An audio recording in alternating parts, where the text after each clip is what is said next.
So to round out our trilogy on text effects, I've gone ahead and opened up Big Sky number 2, Big Sky 2.psd, and you'll notice it's just got that familiar background with one extra layer attached.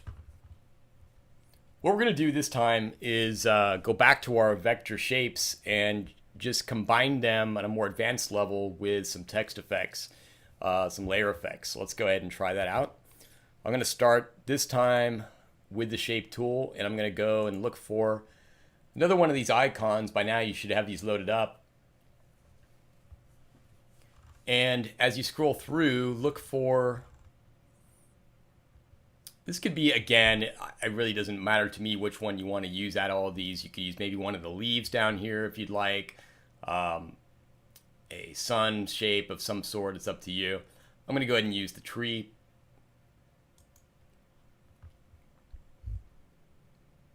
This time I'm going to make sure that I've got it on shape layer and that this shape layer is going to be filled with the color that I want to use. So the fill, we can pick from a list of preset colors, or you can go to the color picker and pick your own color. It's up to you. Let's just choose kind of like a deep green, forest green here. And we'll go with that. Now I'm going to go ahead and click and drag out this shape. I'm going to hold down the shift key to constrain it. And there's our tree. All right, next up we're going to take another shape, this time a rounded rectangle with very rounded curves. So we'll go ahead and choose a radius of, let's go with like 100. What I want to do with this is to, from the get-go, intersect this with my shape layer. So I'm going to go ahead and activate one of these options here. Now again, if you're using an older version of Photoshop, it'll look a little bit different than this, but I've shown you that in the previous lesson. But what I want to do in this one is just try something like exclude and see what happens, because we didn't try these out. So if I drag this rounded rectangle over the tree icon, this is what I get. You notice it gives me a nice solid background, and the tree has been cut out. All right, that's the exclude feature. So let's take a look at some of the others. I'll go ahead and try intersect. Now this one, even though I've got a solid shape element, I've got the green and I've got the shape chosen, it's not doing anything, at least so it appears. And let's go ahead and now take the move, and I'm going to, the direct select tool, I'm going to move this out and go over half the tree. And you can see what it does is everything that's combined, everything that's shared by these two different paths is going to get the fill. Okay, so when I move this around, you see that anything that they have in common will get filled. So before, when I had it around like this, well, they had everything in common, so it looked the same. But now you can see what happens when they only share part of the path. All right. Next up, without redrawing it again, I'll just go ahead and just show you subtract. That we know, subtracting one element from another, we've seen that before. Combine, which will make a solid because both of them, it's like adding both of these together. So I'm going to go back. I don't think it'll be any surprise. This is the one we want to use, exclude. All right, now, again, this can still be moved. So if you didn't get a perfect draw on the first one, use your nudge, use your little arrow keys to get this centered and get it to look right. And that will be the beginning part of our graphic, beginning part of our logo. Now I want to take a new shape on a new shape layer. And I'm going to use the custom shape tool again. And I'm going to choose a ribbon this time. And the ribbon, if I can find it, is a lot of little shapes going on, but this is the one I'm looking for right here. Kind of like in a prize ribbon or something like that. And what I'll do is I'll go ahead and just give this a slightly different shade of green. Whoops, undo. I don't want to do that. Let me go back to my original shade of green because I'm still on that shape layer here, so it thought I wanted to change that one. So since I haven't drawn this out, I guess the best method is to go ahead and draw it out first. Here's my ribbon.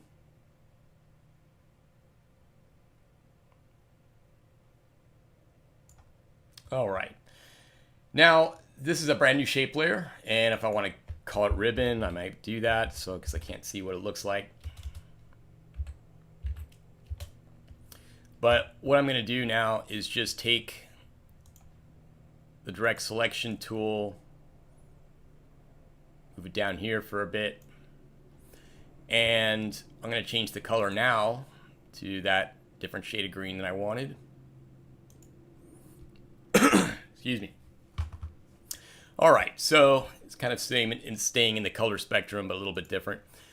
What I want to do now is make an overlap between these two. And since this is so big, I don't think it's going to fit right. So what I'm going to do is grab both of these shapes here. And I can do this one of two ways. I can either grab both of these and scale them down, or I can just select it. Let's just do a transform. So I'm going to go to transform path, free transform path. That just makes it more flexible. Hold down the shift key, grab a corner, and scale it down. Hit the checkbox to accept that. And now I can interact with these a little bit better.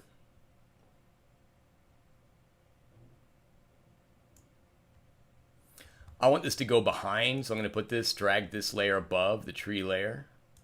Let's just call it tree.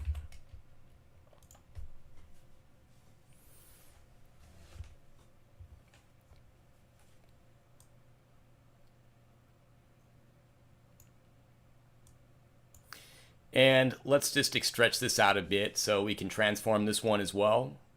We can hit the move tool, and if the show transform controls are on, we can just stretch this out.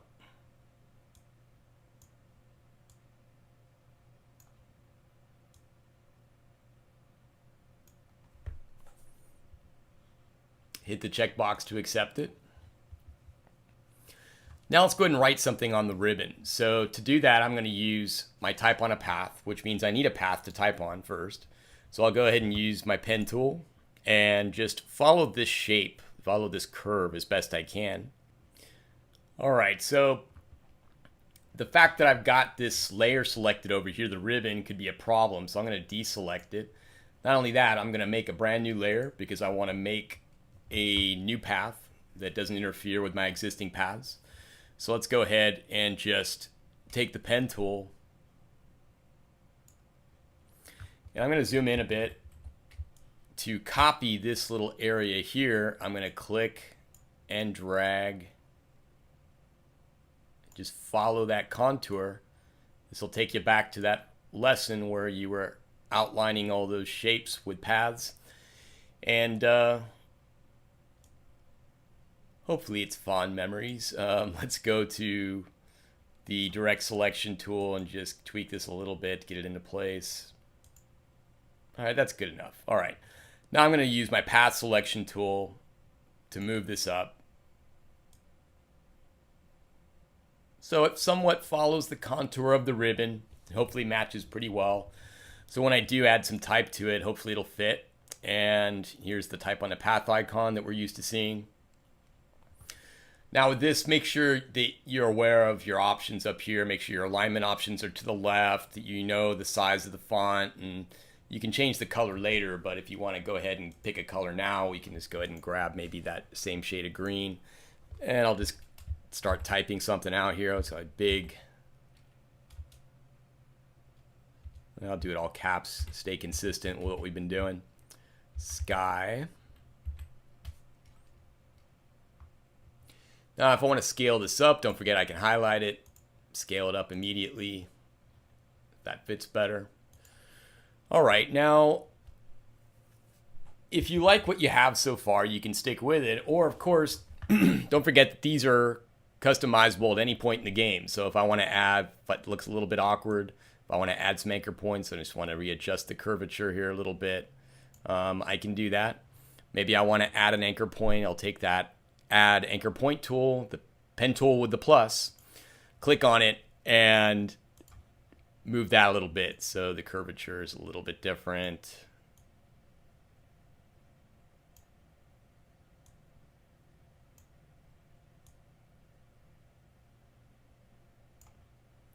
Okay. So I'm just kind of following that initial curve as best I can. And I'm going to go ahead and now pick up the whole group, the path selection tool once again.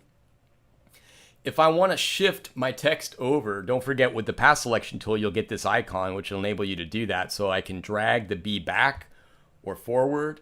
You notice it's going to disappear if it goes off the path there at the end. But you can just sort of move the letters into place as best they'll fit. And once you're happy with that, you could move the entire layer with the move tool as well. If you want to readjust this where it's at.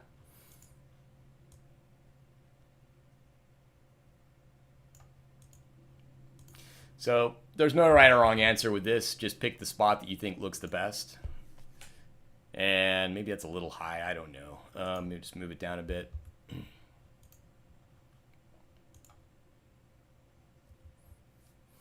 All right, next up, let's do the other side. I'm going to go ahead and take the pen tool, make a new layer, and this will be, again, it's easier to zoom in, the curve on the opposite side, plotting points out, trying to match that curve as best I can.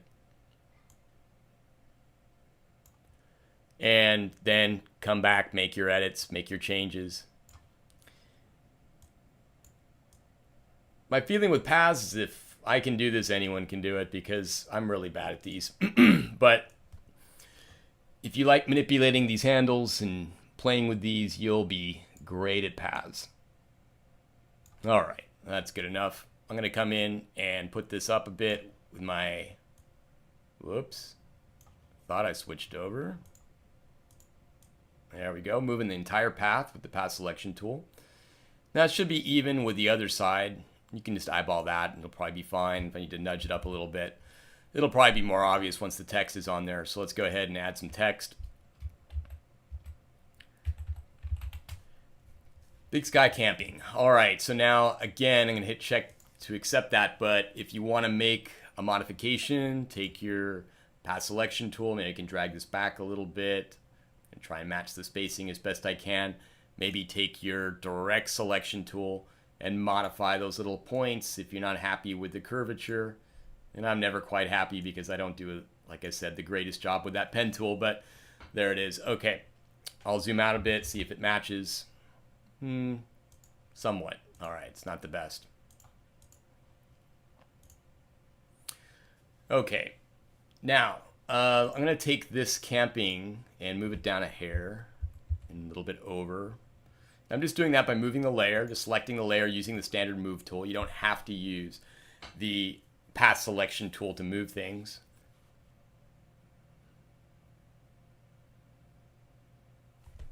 All right, it's a little bit crooked, a little bit off, but we'll go with it.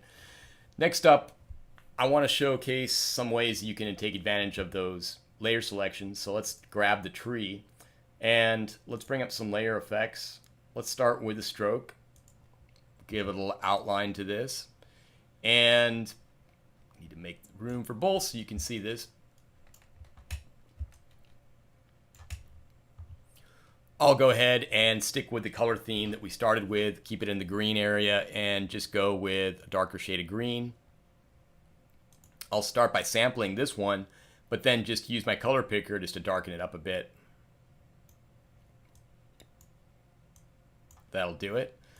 Now you notice this one is on the outside, so it's kind of crowding that tree and making it look a little bit awkward. So I'm going to go on the inside so it doesn't do that. Now it keeps the tree much more intact. You notice the difference immediately. Look between the outside where we're losing our tree shape versus the inside, which preserves it. So be aware of where your stroke's going, inside or out. Next up, you can choose to drop the opacity down if you want, but I kind of like the thickness of it, since I chose a shade of green. You can go thicker if you'd like, make it a little bit more bold. I went with a 10 size here for the width of the stroke. Maybe that's a bit thick. Bring it down a bit. I'll try 5. How's that? Okay, next up. So that'll be our stroke. Let's go ahead and apply that same stroke to the ribbon. All right, if we want to do that, we're going to take that effect layer and we're going to copy it over. to the ribbon layer.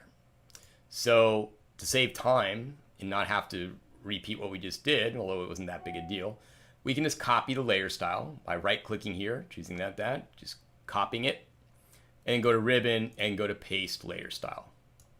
Right-clicking. Did that all with right-clicking. Now we've got it on both areas. Great. Not done yet. We still got a ways to go. So let's go back to tree and let's try creating an overlay. Let's see if that looks good. We'll go with the pattern overlay. That doesn't look good.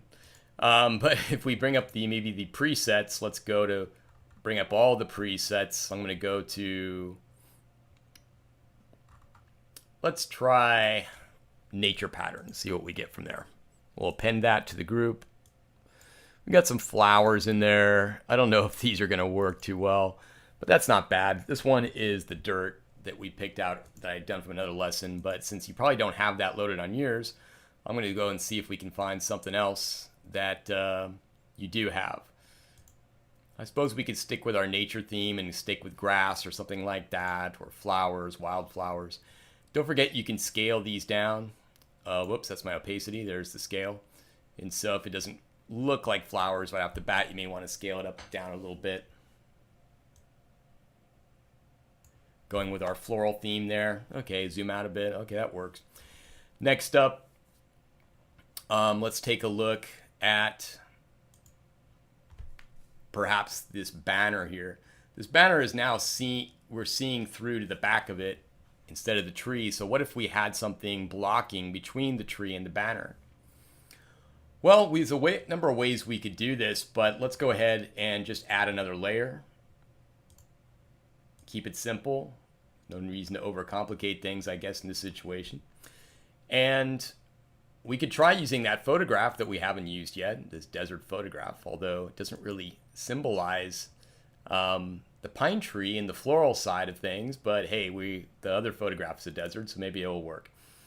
Let's go ahead and turn it on. And I'm going to use this shape as a mask. So to do that, I will go ahead and command click on the tree.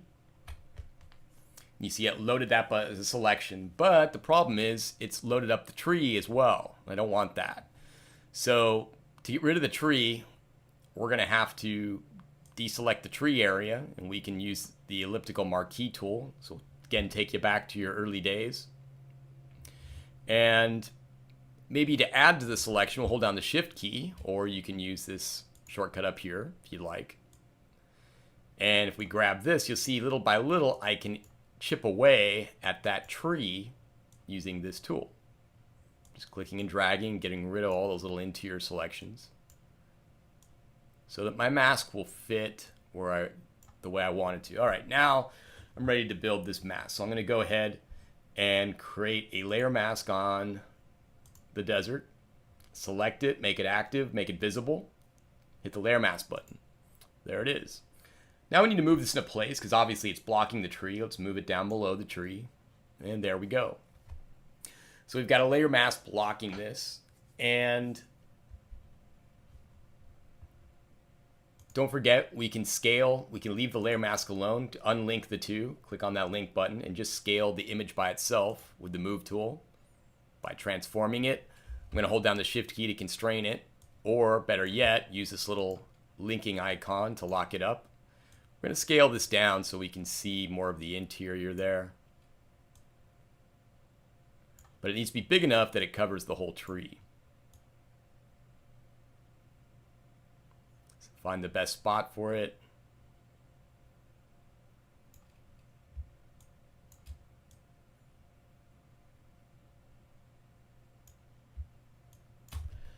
And well, that's probably the best fitting size, but still doesn't look very good. Doesn't seem to fit what's going on there with the flowers. So if you decide to change your mind, use an easy way. One thing we can do without having to paint or do anything special.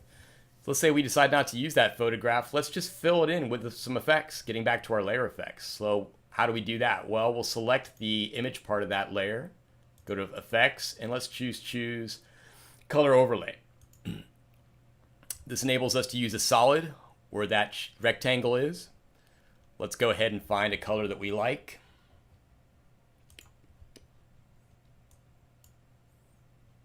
go with a hot green there. And I'm going to stick with that. Keep things simple. All right. So there we go. There's our logo.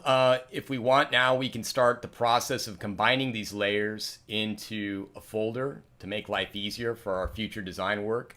Maybe just to do that, I will bring this out here so you can see what I'm doing. So I'm going to go ahead and just create a new group. And this new group, we'll call it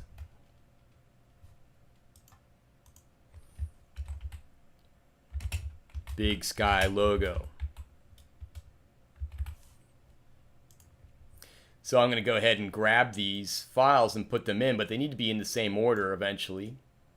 So I'm going to drag these in. They're all going in there. This one that we never needed to use, so I'm going to go ahead and turn that off. And the background we'll leave alone. All right, so here's all our elements, the ribbon, the desert photo, and the tree is all there. So we can collapse this. And the beauty of this now is that anytime we want to edit this or work with it, I'm just going to nest this back to where it was.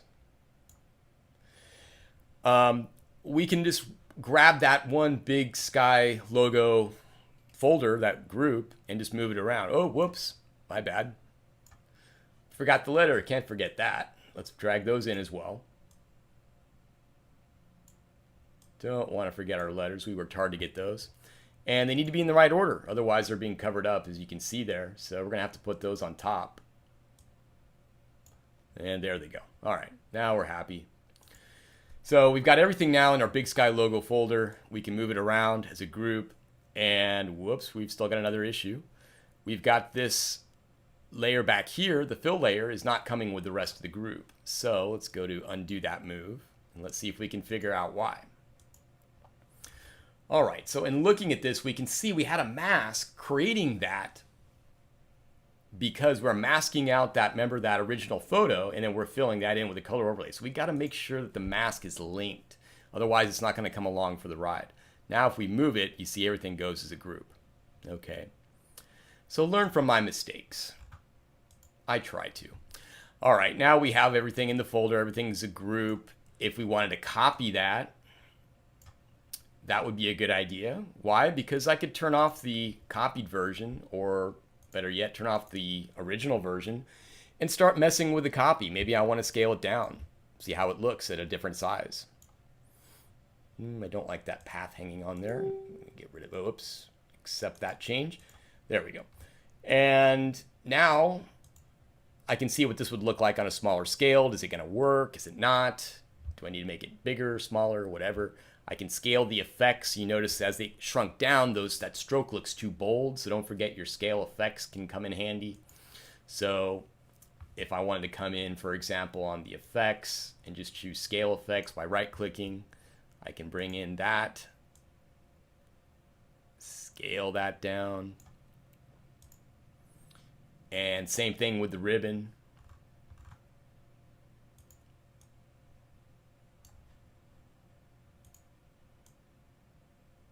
Scale it down. Now we have two versions. We've got the small version, we've got the big version. And I'm just going to put the small one off into a corner here. And the big one, the original, move down a little bit.